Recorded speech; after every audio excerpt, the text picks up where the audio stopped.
हाय class. तो कैसे हो आप लोग? आई होप सब फाइन ही होंगे, ठीक ना। जैसे कि अपने लास्ट सेक्शन में आपको बताया था कि सेल साइकिल और सेल डिवीजन के बारे में स्टार्ट किया था, ठीक है। मैंने बताया था कि सेल क्या होती है, हाँ, उसकी डेफिनेशन क्या होती है, उसके फंक्शंस क्या होते हैं, ओके। और मैंने बताया था आपको कि कुछ जनरल टर्म्स बताए थे जो सेल साइकिल चैप्टर में इंपॉर्टेंट होते हैं, जैसे कि क्रोमोसोम्स क्या होते हैं, क्रोमैटिड्स क्या होती है, होमोलोगस क्रोमोसोम्स कौन से होते हैं, ठीक है। तो आज जो हम अपना टॉपिक स्टार्ट करने जा रहे हैं वो हमारा टॉपिक है सेल साइकिल, ठीक है। सेल साइकिल मींस मतलब कि सेल की ओरिजिन कहाँ से हो रही है, सेल डिवाइड कैसे करता है फर्दर, ठीक है। मतलब कहाँ से उसने जन्म लिया, फिर उसे कैसे मतलब उसका डिवीजन स्टार्ट हुआ, फिर कैसे नई सेल बनी, नई सेल से पुरानी सेल कैसे खत्म हो गई, ये एक साइकिल के अंदर आता है, ठीक है। इट्स रीजनरेशन, फिर उसका वर्किंग कैसे है, कैसे फंक्शन हो रहा है, कैसे डिवाइड हो रहा है, ये सब सेल साइकिल में पढ़ेंगे, ठीक है। तो सेल साइकिल में पहला क्या आता है, ये तो सेल साइकिल यार बहुत ही बेसिक चीज है जो हर ऑर्गेनिज्म में होती रहती है। एक जो सेल होता है एक सेल साइकिल के अंदर जाता ही मतलब a basic cell, all cells undergo the basic cell cycle, okay. मतलब कि जो सेल होती है, जितनी भी सारे सेल होते हैं अपनी बॉडी के या फिर किसी भी ऑर्गेनिज्म के, एक सेल साइकिल के अंदर जाती ही जाती है, ठीक है। जैसे कि मान लो अगर बहुत सारी मतलब दो तीन स्पीशीज का अगर हम आपस में कंपैरिजन करें तो जैसे जैसे मतलब ऑर्गेनिजम्स में डिफरेंस आती है वैसे वैसे उनके सेल डिवीजन के अंदर भी डिफरेंस आता है। उनका टाइम जो होता है वेरी करता है फ्रॉम टाइम टू टाइम, ठीक है। उनका डिवीजन का जो ड्यूरेशन होता है they vary from time to time from species to species, okay. जैसे हमने एग्जांपल ले लो अगर यहाँ पे तो बैक्टीरिया की एग्जांपल लो, ठीक है। जो एक बैक्टीरियल सेल होती है वो 20 मिनट में एक बार डिवाइड होती है। It takes 20 minutes to divide for one time. जो बैक्टीरियल सेल होती है एक बार 20 मिनट में डिवाइड होती है। दूसरी हमारी एपिथेलियल सेल्स होती हैं जिनको मुश्किल से 8 से 10 मिनट लगता है एक बार डिवाइड होने में, ठीक है। हर 8 से 10 मिनट में एक बार डिवाइड होती है एपिथेलियल सेल्स अपनी। उसके बाद ओनियन रूट की टिप, ओनियन रूट का टिप जो होता है मतलब जो जड़ होती है, यहाँ उसकी जड़ की स्टार्टिंग होती है। मान लो ये ओनियन है, इसकी रूट दे रखे हैं, ठीक है। तो जो इन रूट्स का जो ये टिप की सेल्स यहाँ की होती है, ठीक है, इसको टाइम लगता है कम से कम 20 आवर्स का, ठीक है। It takes about 20 hours of time to divide roots, ठीक है। इसको एक बार डिवाइड होने में 20 घंटे का टाइम लग जाता है। तो जैसे हमने देखा ना कि मतलब क्या देखा कि यहाँ पे जो हमारा बैक्टीरिया था वो 18 से 20 मिनट में एक बार डिवाइड कर रहा है। उसके बाद हमारे एपिथेलियल सेल्स थी, एपिथेलियल सेल्स जो हमारी बॉडी होती हैं वो 8 से 10 मिनट में एक बार डिवाइड कर रही हैं। और ओनियन रूट टिप की सेल्स जो होती हैं वो 20 आवर्स 20 आवर्स में एक बार डिवाइड कर रही हैं, ठीक है। तो इनके अंदर जैसे जैसे हम स्पीशीज को डिफरेंशिएट कर रहे हैं मतलब एक ऑर्गेनिज्म से दूसरे ऑर्गेनिज्म तक जा रहे हैं, रीच कर रहे हैं, तो उनके अंदर जो सेल डिवीजन है, जो सेल साइकिल की टाइमिंग है वो वेरी कर रही है from cell to cell, from organism to organism, okay. तो ठीक है, तो अब हम इसके अंदर पढ़ेंगे कि कौन कौन से फेज होते हैं सेल साइकिल के अंदर, ठीक है। तो सेल साइकिल के अंदर मेनली 3 फेज होते हैं, ठीक है। सबने पढ़ भी रखा होगा पहले। सेल साइकिल के अंदर मेनली 3 फेज होते हैं। पहला हमारा कौन सा होता है, इंटरफेस, जिसको हम लोग वेरी एक्टिव स्टेज भी बोलते हैं, ठीक है। पहला होता है हमारा इंटरफेस, हाँ। देन हमारा आता है कैरियोकाइनेसिस, मतलब division of nucleus, okay. Karyokinesis या फिर mitotic phase, mitotic phase. First one is interface and the second one is karyokinesis और माइटोटिक फेज, मतलब कि इसके अंदर न्यूक्लियस का डिवीजन होता है, ठीक है। And third one is cytokinesis, means division of cytoplasm, okay. तो तीसरा हमारा कौन सा स्टेज होता है, साइटोकाइनेसिस का। पहला में क्या किया, इंटरफेस किया, जिसके अंदर मॉलिक्यूल्स बनते हैं। मॉलिक्यूल्स बनते हैं किसके लिए, एम फेज के लिए। इसको हम लोग प्रिपरेटरी फेज भी कहते हैं, ठीक है। प्रिपरेटरी फेज, क्योंकि इसके अंदर ही सारे मॉलिक्यूल्स बनते हैं जो हमारे माइटोटिक फेज मतलब माइटोटिक फेज के अंदर जो न्यूक्लियस का डिवीजन होता है उसके लिए इंपॉर्टेंट होते हैं। वो सारे मॉलिक्यूल इंटरफेज में बनते हैं, ठीक है। उसके बाद आती है कैरियोकाइनेसिस। कैरियोकाइनेसिस मतलब डिवीजन ऑफ न्यूक्लियस। मान लो कोई एक सेल है और उसके अंदर एक न्यूक्लियस है। मैं आपको बताया था कि कॉन्स्ट्रिक्शन शेप लेता है, यहाँ पे न्यूक्लियस डिवाइड करता है, ठीक है। तो ये क्या हुआ, डिवीजन ऑफ न्यूक्लियस दिखा रहा है, यहाँ पे कैरोकाइनेसिस हो रही है, इसको हम करते हैं माइटोटिक फेज के अंदर, ठीक है। और उसके बाद आती है साइटोकाइनेसिस, जब ये साइटोप्लाज्म जो होता है पूरे डिवाइड होके दो सेल्स में बढ़ जाता है, मतलब ये की कॉन्स्ट्रिक्टेड सेल टाइप था, इसके न्यूक्लियस दो थे, फिर इसका क्या हुआ साइटोप्लाज्म का डिवीजन हो गया और यहां से दो सेल्स बन गई। तो ये हमारी क्या होगी पूरी पूरी सेल साइकिल के अंदर तीन फेजेस और उसका ब्रीफ डिस्क्रिप्शन। अब मैं आपको सारे फेजेस के बारे में एक एक करके आराम से बताऊंगा, ठीक है। एक चीज और ध्यान रखना कि अगर एक सेल 18 से 20 घंटे में डिवाइड कर रही है तो उसके अंदर जो सेल डिवाइड कर रही है तो उसके तीन फेज होते हैं, ठीक है। उन तीनों फेजेस में से माइटोटिक फेज में तुम्हारी सेल खाली 1 घंटे के लिए रहती है, ठीक है। बाकी अगर मान लो 20 घंटे को सेल डिवाइड करेगी तो 18 से 19 घंटे बाकी फेजेस में रहेगी, लेकिन माइटोटिक फेज में खाली 1 ही घंटे के लिए रहेगी। तो अब हम डिस्कस करने जा रहे हैं इंटरफेस के बारे में, ठीक है। तो हियर इंटरफेस,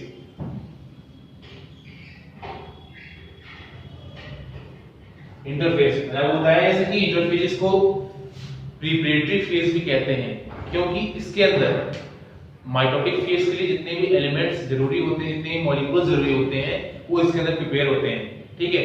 मान लो जैसे आरएनए हो गया, डीएनए हो गया, बहुत सारे मॉलिक्यूल्स हो गए, Golgi bodies, endoplasmic reticulum, chloroplast, leucoplast, lysosomes, ये सब जितने भी होते हैं सब कहां बनते हैं आपके इंटरफेस के अंदर, ठीक है।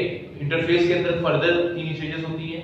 तो यहाँ पे डेफिनेशन क्या देती है आपकी बुक्स के अंदर, it is a very active stage in which DNA is synthesized, okay. It is a very active stage in which DNA is synthesized although the cells looks to be in resting phase, but although the cells looks to be in resting phase but physiologically it is very active, okay। मतलब कि sales लगता है, cell को देख के लगता है कि रेस्टिंग फेज में, मतलब रुके हुए फेज में है, बट वो फिजियोलॉजिकली मतलब अंदर ही अंदर बहुत ज्यादा एक्टिव होता है और बहुत जल्दी ही उसके अंदर डिवीजन होता है, ठीक है। उसके अंदर वो जो मॉलिक्यूल्स फॉर्मेशन होते हैं बहुत ही रैपिड स्टेज होता है, ठीक है। तो इसके अंदर फर्दर तीन स्टेज होते हैं, कौन कौन से, इसका तीन स्टेज, पहला स्टेज इसका होता है G1 फेज, ठीक है। G1 फेज या फिर ग्रोथ फर्स्ट फेज, ठीक है, और ग्रोथ फर्स्ट फेज, ठीक है, ग्रोथ फर्स्ट फेज। इसके बाद इसके अंदर हमारे क्या होता है, आरएनए हो गया, प्रोटीन्स हो गए, मतलब जो मॉलिक्यूल्स होते हैं साइटोप्लाज्म के अंदर वो इसके अंदर बनते हैं, ठीक है। और जो इसके बाद जो नेक्स्ट फेज होता है हमारा कौन सा होता है, एस फेज और सिंथेटिक फेज, जिसके अंदर केवल डीएनए की सिंथेसिस होती है, ठीक है। सिंथेटिक फेज, इसके अंदर क्या होता है, केवल डीएनए का सिंथेसिस होता है, ठीक है, सिंथेसिस ऑफ डीएनए, ठीक है। तो पहला कौन सा हमारा G1 फेज था, उसके अंदर क्या था, ग्रोथ फर्स्ट फेज, उसके अंदर क्या बन रहे थे, मॉलिक्यूल्स बन रहे थे, आरएनए प्रोटीन्स बन रहे थे, ठीक है। और उसके बाद हमारा आ गया एस फेज आ गया, इसके अंदर सिंथेटिक फेज, इसके अंदर क्या बनता है, डीएनए बनता है। And the third and last one phase of interphase, उसको क्या बोलते हैं, G2 फेज, G2 फेज, और इसको क्या बोलते हैं, गैप 2 फेज बोल सकते हो इसको, ठीक है। गैप 2 फेज इसको बोलते हैं हम लोग, ठीक है। और इस वाले को बोलते हैं गैप 1 फेज, ठीक है, गैप 1 फेज, हाँ। G1 phase, S phase, G2 phase. G2 phase में क्या होता है, इसके अंदर मेनली प्रोटीन और आरएनए की सिंथेसिस होती है, ठीक है, जो किसके लिए रिक्वायर्ड होता है, माइटोटिक फेज के लिए फर्दर, ठीक है। माइटोटिक फेज के लिए फर्दर जो आरएनए और प्रोटीन की रिक्वायरमेंट होती है वो G2 फेज में यहां बनता है, ठीक है। अब मैं आपको एक डायग्राम बना के दिखाऊंगा जो सेल साइकिल का बहुत मेन डायग्राम होता है, इसके अंदर ये तीनों फेज और माइटोटिक फेज कैसे होती है, कैरोकाइनेसिस कैसे होती है, उसका टाइम पीरियड क्या होता है, कितने एक्चुअल टाइम से होते हैं, वो सब आपको दिखाऊंगा एक डायग्राम के लिए, ठीक है।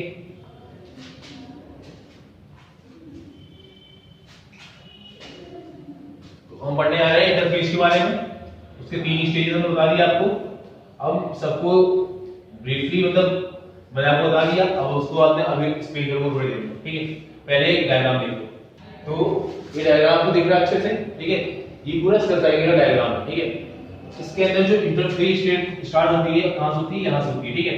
यहां से लेके यहां तक जो इतना साइकिल होता है वो किसका होता है, इंटरफेस का होता है, ठीक है, इंटरफेस का होता है। मैं आपको बताया था कोई भी सेल अगर डिवाइड कर रही होती है तो अगर मान लो उसको डिवाइड होने में 20 घंटे लग रहे हैं तो 18 18 से 19 घंटे वो खाली इंटरफेस में रहेगी और अप्रॉक्स 1 घंटे के लिए, ठीक है, अप्रॉक्स 1 घंटे के लिए वो कहां होती है, खाली माइटोटिक फेज के अंदर होती है, ठीक है। आपको बता दूं पहले इसके अंदर पहले कौन सा आता है हमारा जीवन फेज आता है, ठीक है। जीवन फेज में क्या होता है हमारे यहाँ पे, इसके अंदर क्या होता है, प्रोटीन, आरएनए हो गया, प्रोटीन हो गया, इसकी सिंथेसिस होती है, प्लस जितने भी मतलब मॉलिक्यूल्स होते हैं साइटोप्लाज्म के अंदर वो सब यहाँ बनते हैं, जैसे सच एज क्या क्या हो गया आपका, गोल्गी कॉम्प्लेक्स हो गया, ठीक है, गोल्गी कॉम्प्लेक्स हो गया आपका, और क्या हो गया आपका, जैसे कि एंडोप्लाज्मिक रेटिकुलम होता है, ये सब इसमें बनता है, ठीक है। और इसके लिए क्या होता है, जो साइज ऑफ द सेल होता है वो इंक्रीज कर जाता है, ठीक है।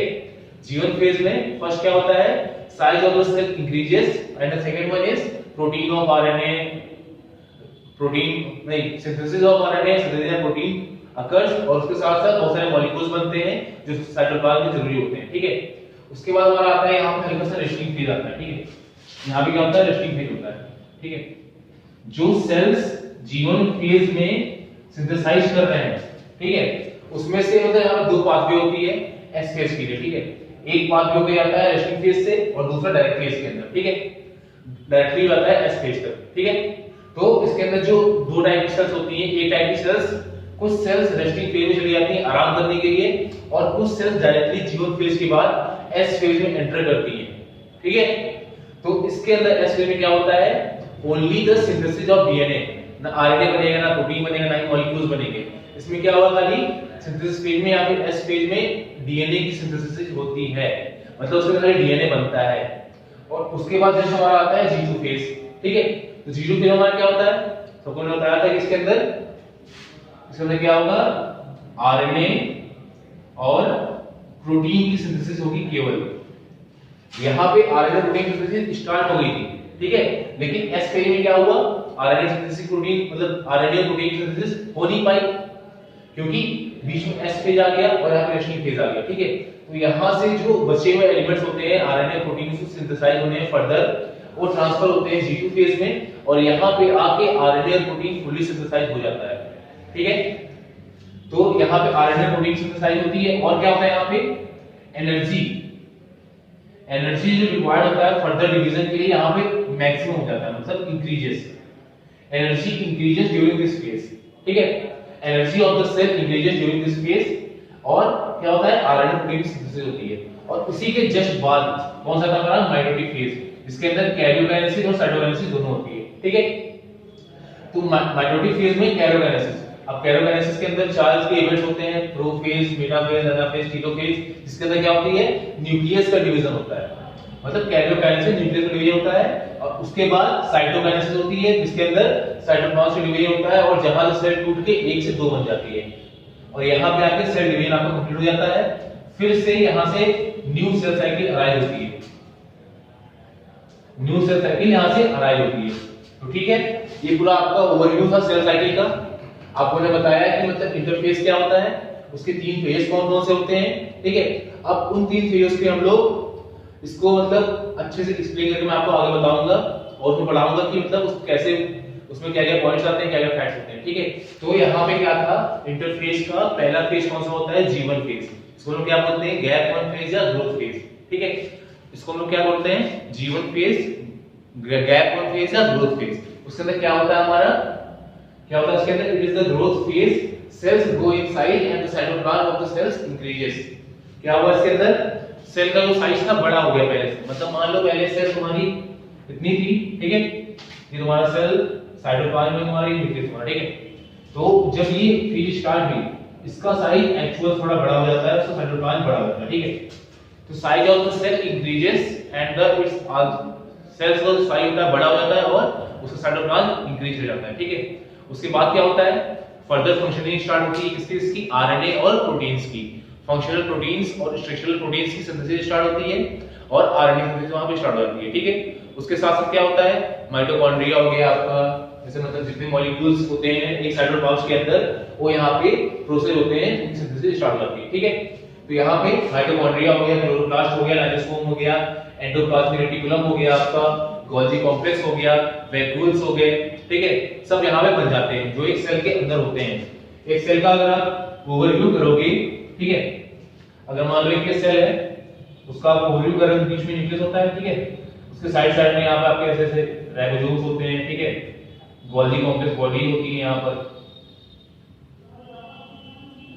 और क्लोरोप्लास्ट हो गया ये आपका, ठीक है। न्यूक्लियस होता है यहीं पर।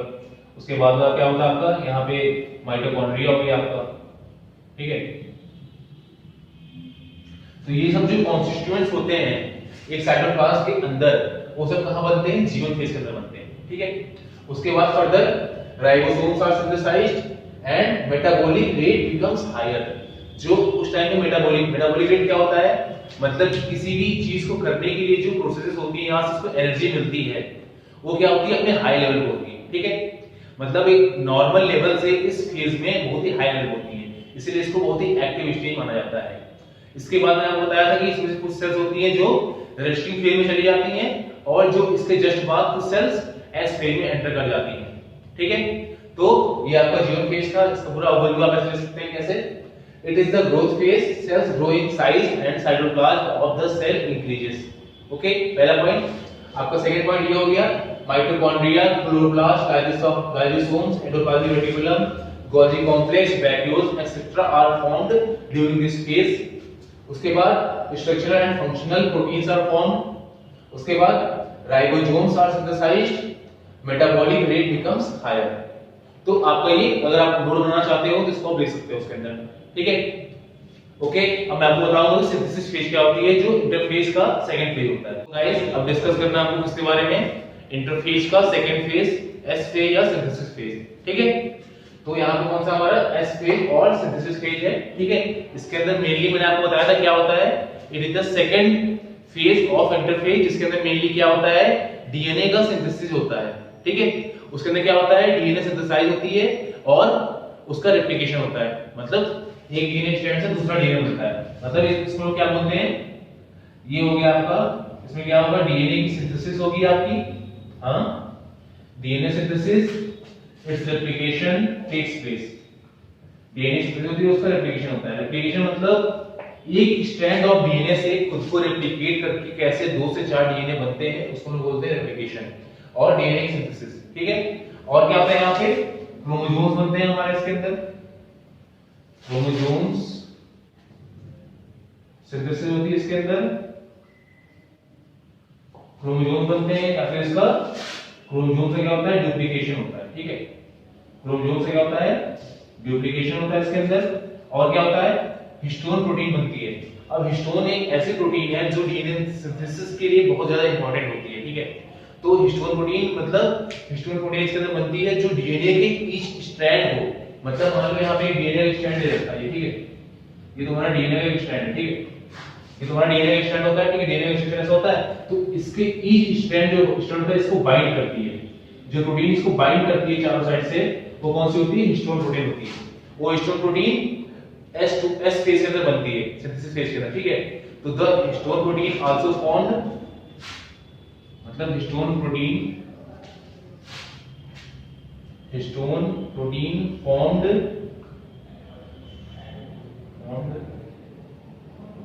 that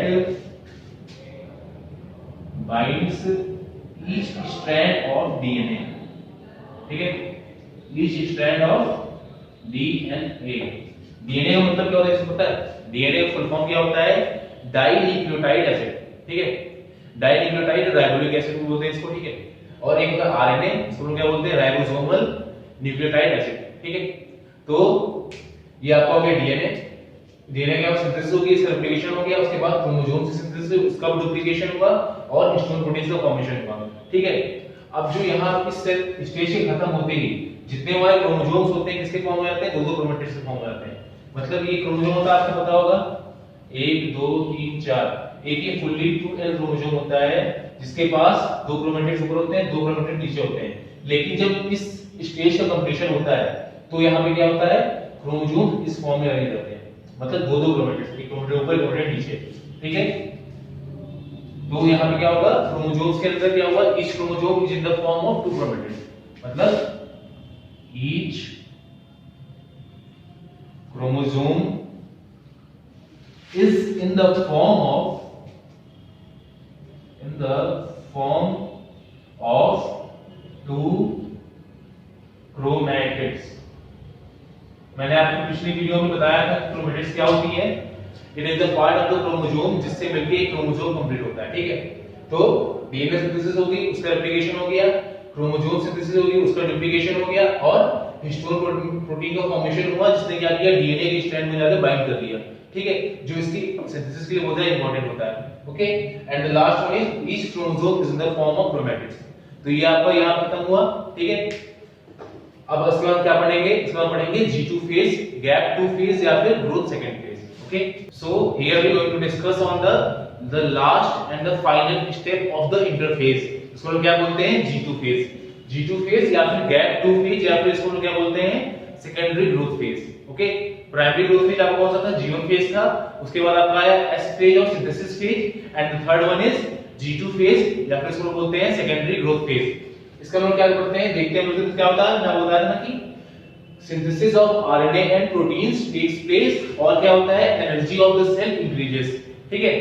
उसी के हिसाब से आप पढ़ेंगे इसके आगे क्या हुआ। यहाँ पे पहला क्या होता है, synthesis of RNA and proteins takes place, and उसके बाद क्या होता है, centriole replicates in animal sales.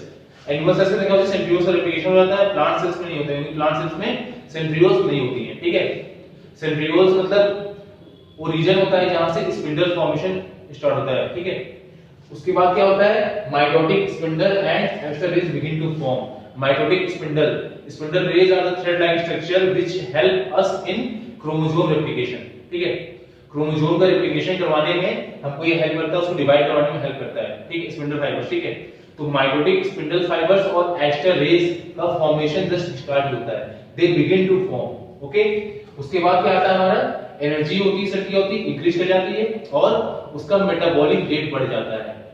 ये कब हुआ था, G1 फेज में हुआ था ना, उसका मेटाबॉलिक रेट बढ़ गया था, एनर्जी बढ़ गई थी। अब इसके बाद क्या हो गया, इसके G2 फेज में भी उसकी एनर्जी बढ़ गई और मेटाबॉलिक रेट बढ़ गया, क्योंकि अब यहाँ पे जितने भी मॉलिक्यूल्स बनने थे इंटरफेस के अंदर, जो जरूरी थे किसके लिए, माइटोटिक फेज के लिए, कैरियोकाइनेसिस के लिए, वो जितने भी मॉलिक्यूल्स की जरूरत थी माइटोटिक फेज के लिए ना, अब यहाँ से बनके रेडी हो चुके हैं, ठीक है। अब इनको एकदम हाई एनर्जी की जरूरत पड़ेगी, क्योंकि इनको जस्ट इसके बाद ही माइटोटिक फेज में एंटर करना है और वहां पे जाकर न्यूक्लियस का डिवीजन करवाना है। तो अब इसके बाद क्या आएगा, हमारा माइटोटिक फेज आता है, ठीक है। तो माइटोटिक फेज में हम आपको बताऊंगा कि इसके अंदर सेल का डिवीजन कैसे होता है। अभी तक एक ओवरऑल व्यू इंटरफेस पढ़ाया मैंने आपको, सेल साइकिल पढ़ाया, सेल साइकिल क्या होती है, इसके कितने फेज होते हैं, ठीक है। उसको बताया कि उसके 3 वे होते हैं, इंटरफेज होता है, माइटोटिक फेज होता है, साइटोकाइनेसिस होती है।